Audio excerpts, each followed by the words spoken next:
was appointed as the Prime Minister. But immediately, what to do? Then, during his term, Shastri ji also died. Here also, he followed the convention that he had started, and he again appointed Guljari Lal Nanda, who was the senior most cabinet colleague of we can say Lal Bahadur Shastri. So a new convention was started by him, that is, in case of the death of the Prime Minister, the senior most cabinet colleague to be appointed as the Prime Minister. Later on, obviously, the Congress Parliamentary Party put forward the name of Mrs. Gandhi, and she was appointed as the Prime Minister. After that, all the presidents were the Prime Minister's president, all of them. Dr. Fakhruddin Ali Ahmad, Mrs. Gandhi called him on telephone. Sir, proclaim national emergency in this country and suspend the rights which are there with them. Okay, ma'am, I will do that. And he did it. Just on the basis of a telephonic conversation. Then, Gyani Jail Singh, a poor man, politically poor, not economically poor. A poor man, and obviously when we have got a one-party dominance, the chief ministers are always politically poor. Means because they are appointed by the center.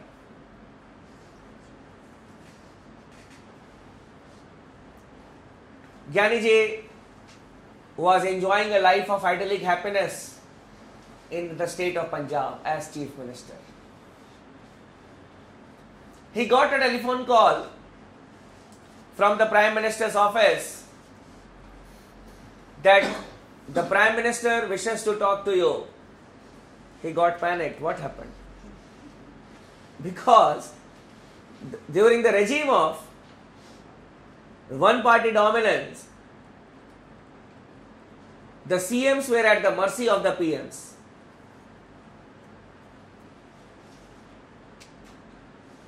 He asked, Madam, what happened? Mrs. Indira Gandhi said, come to Delhi. He got panicked that they will force me to resign. Mrs. Gandhi said, don't worry, I will make you the President of India. He became very happy. I will be the President of India. He came to Delhi and he became the President also. And you know, when someone gets the thing that he had never thought in his life, sometimes he becomes emotional. And many a times starts speaking nonsense things. For them it may be sensual, but it may be nonsense also. Gyani ji had never thought in his life that he will become the President of India. In his first press conference, he said, I will like to broom the house of the Prime Minister if she wishes me to do that. Now imagine, it was the decline of the President's office. A big question mark was put. And what type of people are being made the President of India? Gyani ji had got two terms. One under Indira ji and the second under Rajiv Gandhi. Under Indira ji, he was a true soldier of the Congress party because he was handpicked. Now, when Mrs. Indira Gandhi was assassinated on 31st of October 1984, at that point of time, he used his discretionary power and he immediately appointed Rajiv Gandhi as the Prime Minister. He did not follow the convention which was started by Dr. Radhakrishnan, and he appointed Rajiv Gandhi as the Prime Minister. As he was politically very close to Indira, he talked to the other Congress leaders also later on, and all of them accepted Rajiv Gandhi as the leader. But meanwhile, Gyaniji had become more ambitious. He used to think that Rajiv Gandhi is a political novice. He has no idea about politics. I have made him the Prime Minister. The flip side of it, Rajiv Gandhi considered Gyani Jail Singh as an inspired fool. Because the person had given the statement that I will broom the house of the Prime Minister. So that was the idea in his mind. Under Article 78, I told you that the Prime Minister is duty bound to inform the President regarding the day-to-day information. But Rajiv Gandhi did not care for this article. He went to America, he came back, he did not inform anything to Gyaniji. Meanwhile, Gyaniji had become so ambitious that he wanted a second term also. Rajiv Gandhi came to know about it. And that is why I stopped meeting Gyaniji. Whenever I will go, he will ask me to pursue his name for the second term. And Rajiv Gandhi wanted his own person, R. Venkatraman, who was the defense minister, to be the next president. Gyani Jail Singh came to know about it. Meanwhile, in 1985, the Parliament passed a bill, Postal Amendment Bill. It had a clause that any matter which is, or any parcel which is to be sent through the Indian post can be opened on the security grounds. It went to Gyaniji. Gyaniji used his pocket veto. I will not sign it. Okay. And the bill lapsed. Because his term came to an end and the next president came, the government did not pursue the bill. It hardly matters. Because it is not a very important bill. Because in case of a money bill and in case of a constitutional amendment bill, the president is bound to sign, which are very important bills. A postal amendment bill, I will pass it again later on. So, Gyani Jail Singh also used his discretionary power here and there. But his position was not very strong. After that, we had some other presidents also. Shankar Dayal Sharma, when he was the president, once the government advised him to proclaim president's rule in Uttar Pradesh, he asked the government to reconsider the decision. Then Dr. K.R. Narayanan,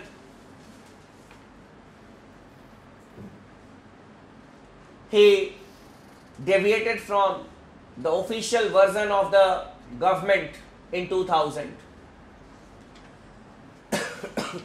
When we were commemorating the 50th year of the enforcement of the Constitution, a special session was called at midnight, and in the special session of the Parliament, the first speaker, the then Prime Minister Atal Bihari Vajpayee, he said in his poetic style, the time has come to review the Constitution, to change the Constitution. He was a poet, so he said, वक्त आ गया है संविधान बदलने का. After that, the president came and Dr. K.R. Narayanan deviated from the views given by the Prime Minister. And he said, there is no need to change the constitution as a whole. This constitution is the vision of the constitution makers. And under this constitution only, our democracy has survived for more than 50 years. Yes, the document must be a dynamic one in order to incorporate the changes which are taking place. So we have the Article 368.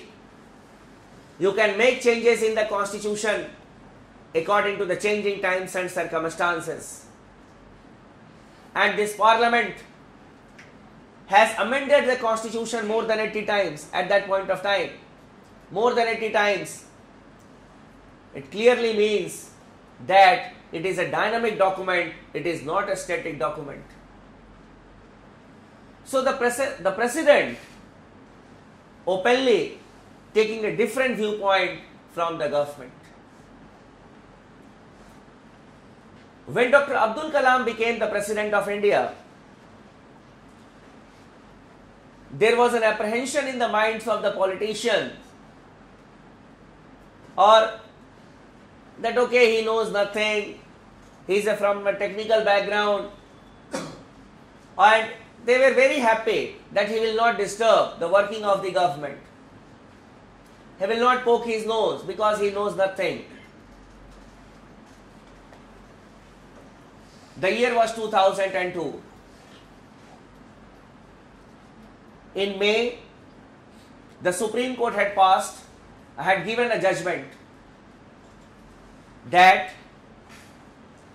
all those who are contesting the elections will have to furnish details regarding their educational qualifications, regarding their criminal background, if any, assets and liabilities, including that of the dependent and spouse.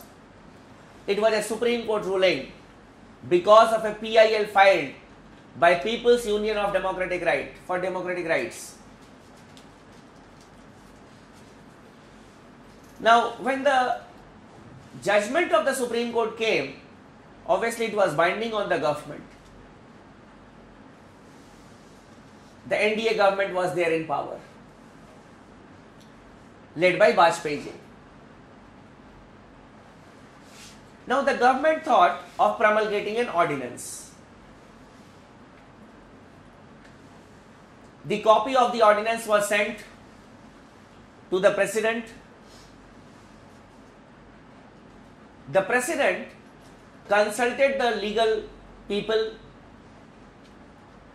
the various advocates, and then he wrote his note that it is against the right to privacy, which is a part of Article 21.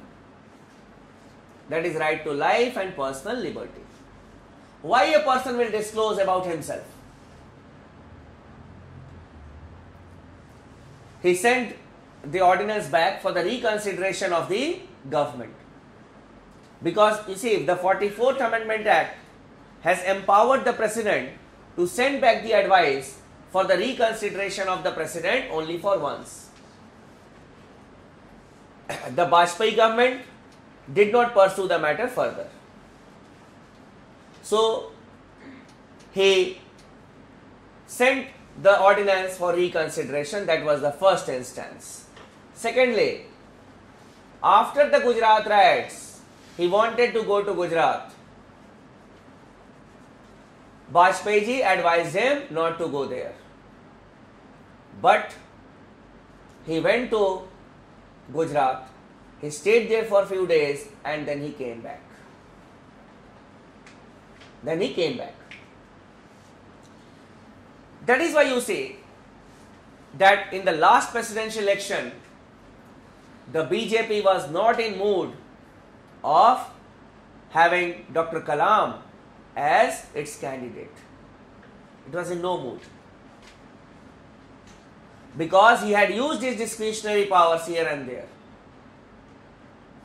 During the Congress regime, after that the UPA came to power,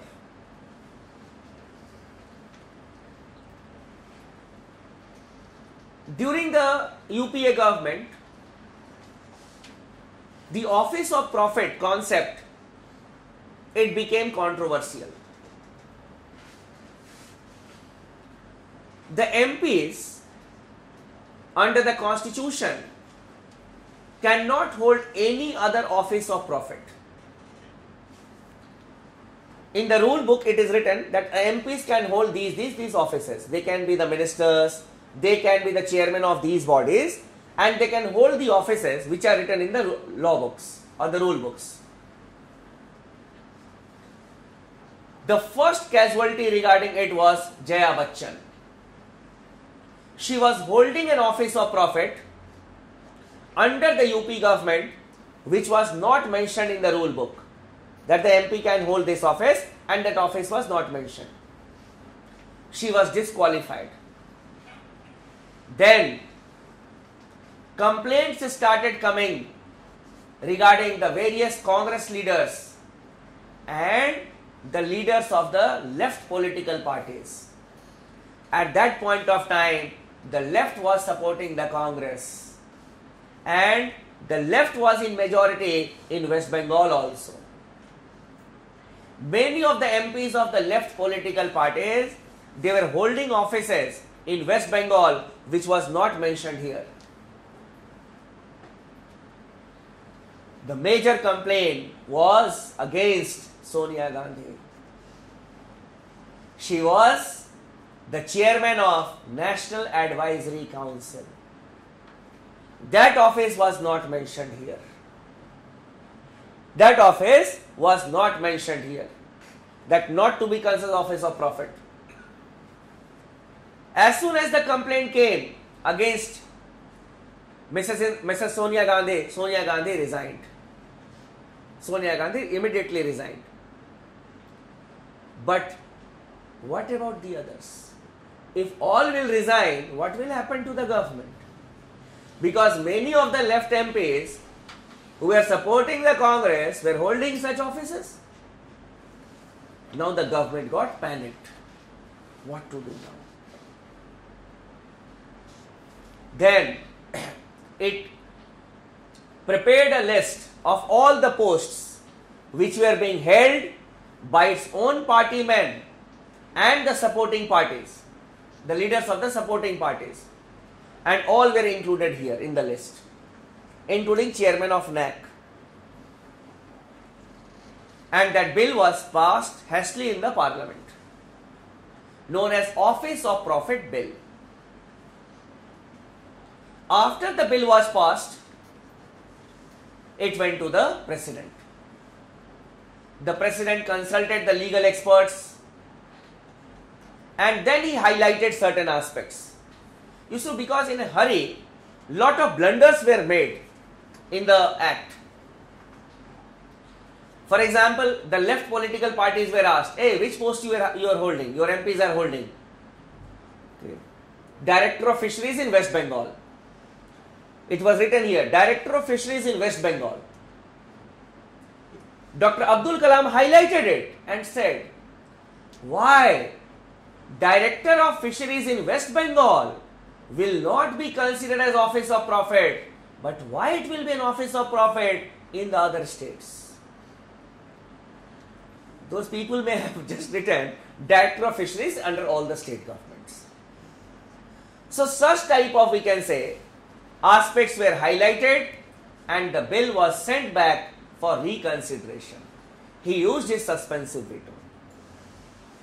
But the parliament passed the bill again in the same format, and the president had to sign it. But many a times Dr. Kalam acted in his own capacity, but he acted as the titular head also. he signed on the dotted lines. Then Pratibha Devi Singh Patil's tenure was something very different because it was the Congress regime and she always used to sign on the dotted lines. Pranab Mukherjee is a seasoned politician, a statesman we can say, having a practical experience of governance as well as the knowledge of the constitution. And what I have observed till now, on 2 occasions, he expressed his views. First, even during the UPA regime, no doubt he was a congressman, even during the UPA regime, he wanted to use his discretionary power. The Supreme Court had given a verdict that those who have been convicted even by the lower court for 2 years, they should be disqualified. Laluji was the first casualty, you may be knowing. And after that, the government tried of making a law to protect those people. And it wanted to bring an ordinance. The copy of the ordinance was sent to the president. Pranab Mukherjee did not want to sign it. He did not want to sign it. And he was in a mood to send it for reconsideration of the government. The Congress came to know about it, that the ordinance may be coming back to us from the Rashtrapati's secretariat or the President's secretariat. What to do now? A face saving. Rahul Gandhi, the Vice President of the Congress, staged a drama that the ordinance is useless and it should be torn into pieces. Oh, the Vice President of the Congress, not in a mood. Yes. We should ask the President to return to us. Clear? That was a drama which was played. But in reality, the President was not in mood to sign that ordinance. And secondly, when a lot of criticism was going on regarding the lot of ordinances that were being promulgated by the government, I told you that in his address to the students of the Central University and the faculty members, he clearly said that ordinance should be used at the rarest of the rare, we can say, occasions. In the policy making, debates and discussions should take place.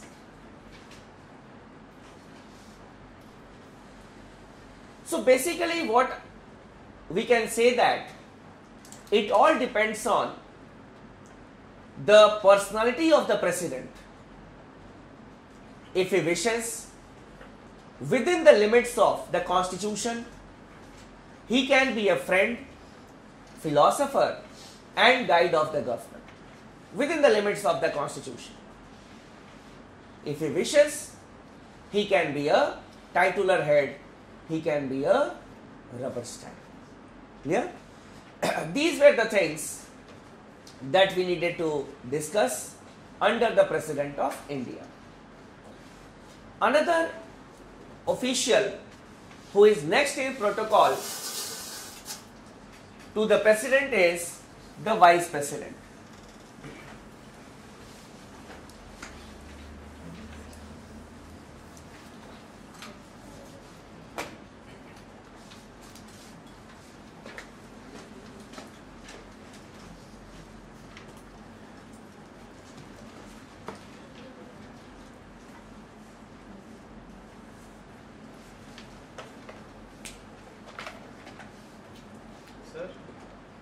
Sir, we discussed that veto power is something which President uses when he wishes to say no to a bill. But sir, in case of suspensive veto, we see that he can only send it for reconsideration. There is still the time frame.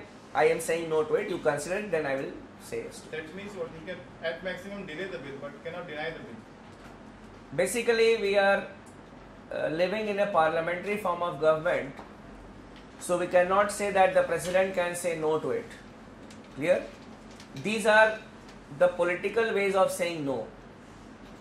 That you reconsider it. You reconsider. Means for the time being, I am saying no to it. When you say pocket veto, I am withholding it.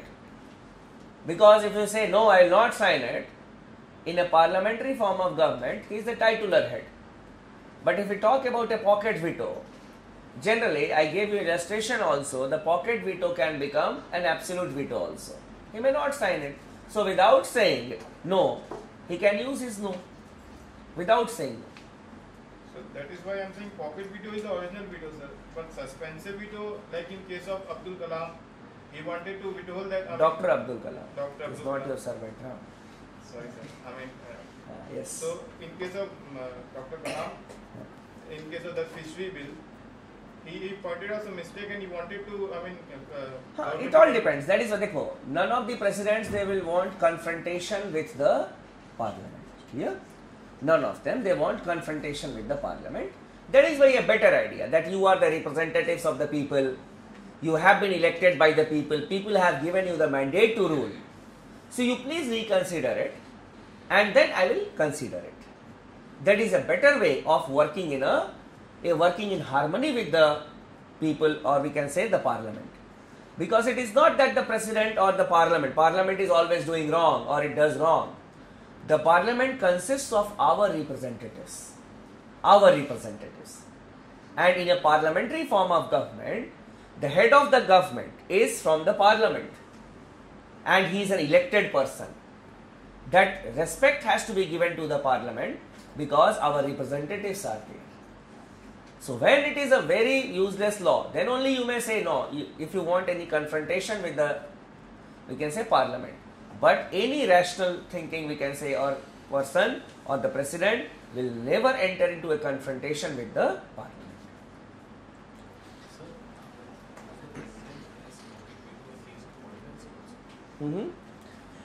Ordinance is not a bill, dear. Ordinance, what I said,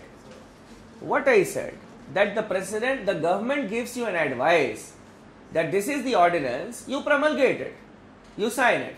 It is an advice. You can send it, the advice, back for reconsideration only for once. You cannot say no to it. Clear? You can say, okay, you reconsider it once. Because after all, it is the government who, it is felt that it feels the pulse of the people. That is the basic idea. It is the basic idea. Clear? Generally, what sometimes we feel that, no, the government is doing bad, the president should say yes or no. Clear? It is not like that. Why the parliament should be given respect? Why the council of ministers should be given respect? Because they are elected bodies, directly elected by the people. And they are ultimately responsible for the failure of the policy of the government. Even the bureaucrats, they are not responsible. Sometimes people say that the bureaucracy should say no to the policy. Why? Ultimately, for the failure of any policy, it is not the bureaucrat who has to answer the people, but it is the government of the day which is responsible to the Lok Sabha. It is not the bureaucrat who is responsible. Okay, the government has said, I have implemented this policy, that's all. Coming to the vice president. The vice president is elected by the members of the parliament. Likh lo chote chote facts. There are some facts that you need to write. The vice president is elected by the members of the parliament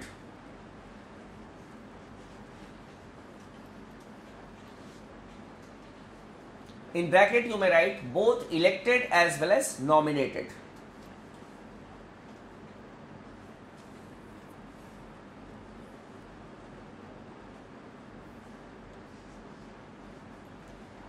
Then he is elected by the method of proportional representation. He is elected by the method of proportional representation.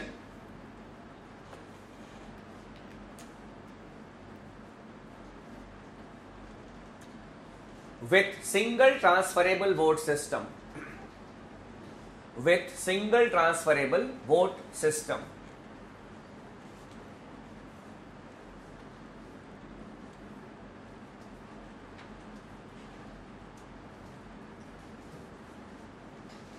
Next, qualifications.